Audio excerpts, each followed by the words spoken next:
They call her Kali.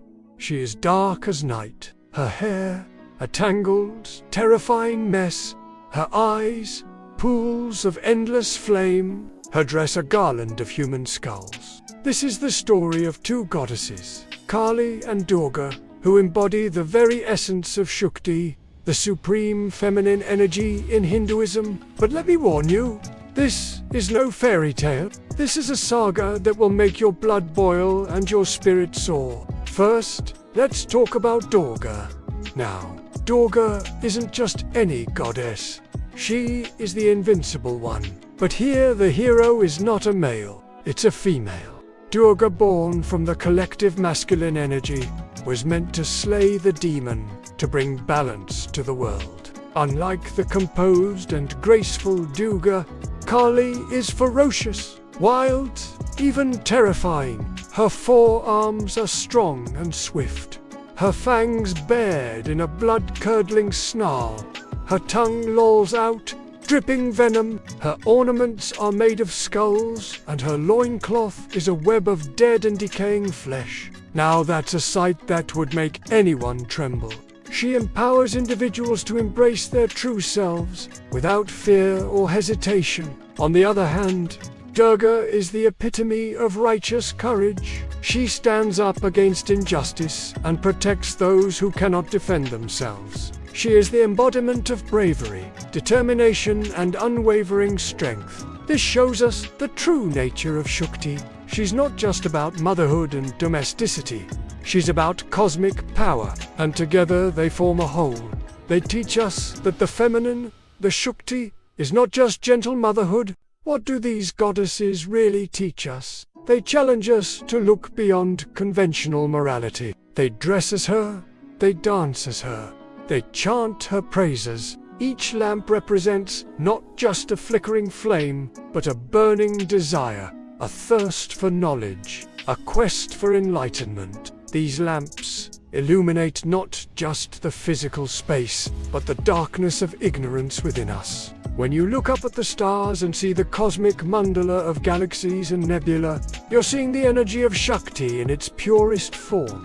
When you feel the warmth of the sun on your skin, or the coolness of the moon on a summer night, you're experiencing the divine feminine balancing the cosmos. They lose themselves in the rhythm of drums and the melody of devotion. It's not just a celebration of her power, it's a celebration of their own inner strength and resilience. Please hit the like button, subscribe, and share with friends. Also check out our other videos on Indian mythology and spirituality.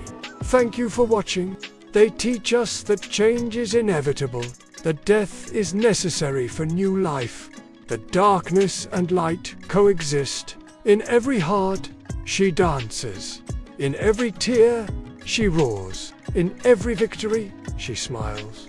They help us accept the full spectrum of human experience, and they remind us that even in the darkest moments, there is beauty and there is hope. They are embodiments of the divine feminine energy that runs through all of existence. They challenge our perceptions, they ignite our spirits, and they remind us that the greatest battles are often fought not with weapons, but with the power of our own transformation. So who are these goddesses really? Are they just figures from ancient mythology, or are they something more? The fierce independence of Kali, the protective love of, or perhaps the realization that the greatest enemy you might face is the fear within yourself. But remember, the choice is yours. Because the truth is, it's not just about worshipping these goddesses, it's about awakening her power inside you. They ask us to confront the darkest aspects of ourselves and the world. They don't shy away from the harsh realities of existence. Pain, death, decay. Instead, they acknowledge it, they dance with it, they transcend it. It's primal, it's unstoppable, it's transformative. It's both tender and terrifying. She is the Dark Mother, the one who dissolves the darkness within us. Those bulging eyes stare directly into our souls, reminding us of nothing escaping her awareness. That long protruding tongue represents her swift, inescapable action. We are honoring the divine feminine energy within us and around us. And this energy is not passive or soft. It's powerful, transformative, and primal.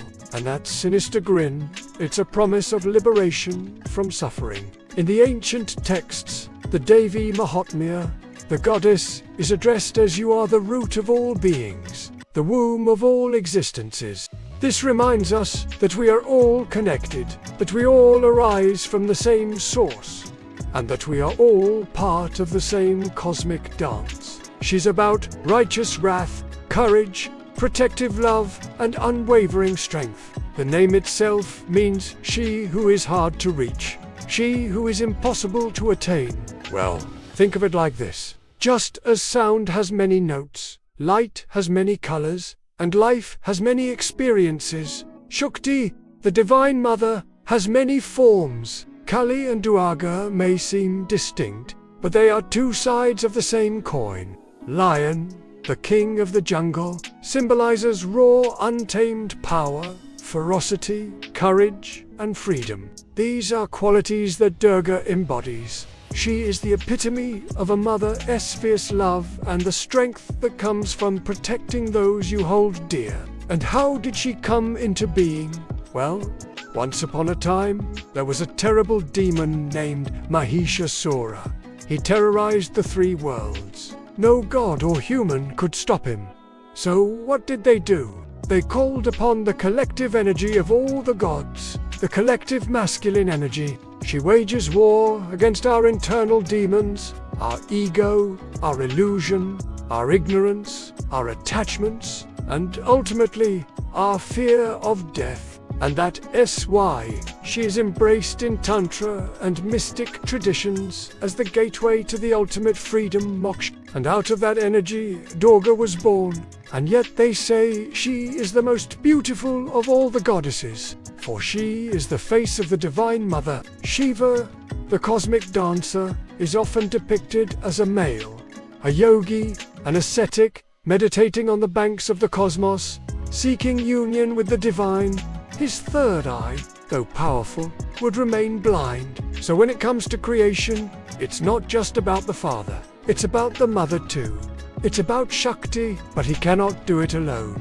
He needs Shakti, the Divine Mother, the consort of Shiva, the source of his creativity, and she is everything. She is the creator, the destroyer, the mother, and the warrior. In her eyes, universes bloom and collapse. And who are we mortals to ask why? To understand her, we must dive deep into the realms of Hindu mythology and theology. You see, in the grand tapestry of Hinduism, there's an intricate dance between two seemingly contradictory forces. Shiva, the supreme consciousness, and Shakti, the primordial energy.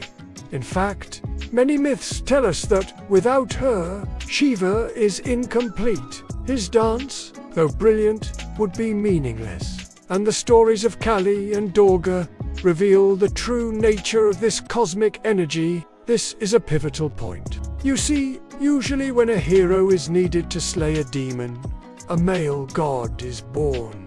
The stories of Durga show her riding a lion, not just across battlefields, but across our deepest fears. But let's move on to Kali.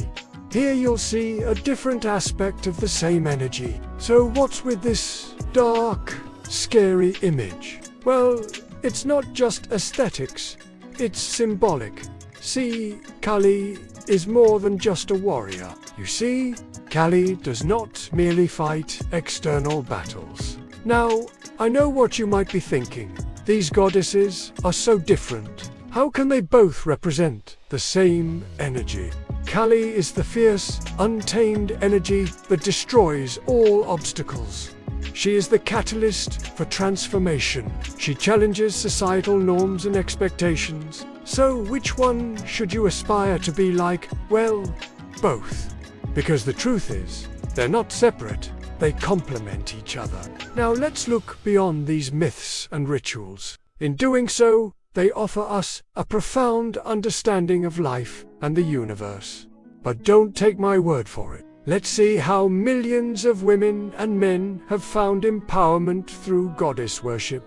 When we worship these goddesses, we are not just praying to distant deities. During Durga Puja, a major festival in Hinduism, you'll see how people, especially women, immerse themselves in the energy of the goddess. And then there are the oil lamps, the diyas that women light with great reverence during Diwali and other festivals. And when the lamps are placed in front of images of Kali, Durga, or other goddesses, they become symbols of the divine feminine wisdom that guides and protects us. Well, they are everything, and they are everywhere. And yes, they are in the temples, in the rituals, and in the hearts of millions. Now, if you've made it this far, you already know that Kali and Durga are more than just mythological figures. So, what will you choose to remember? If you liked this video,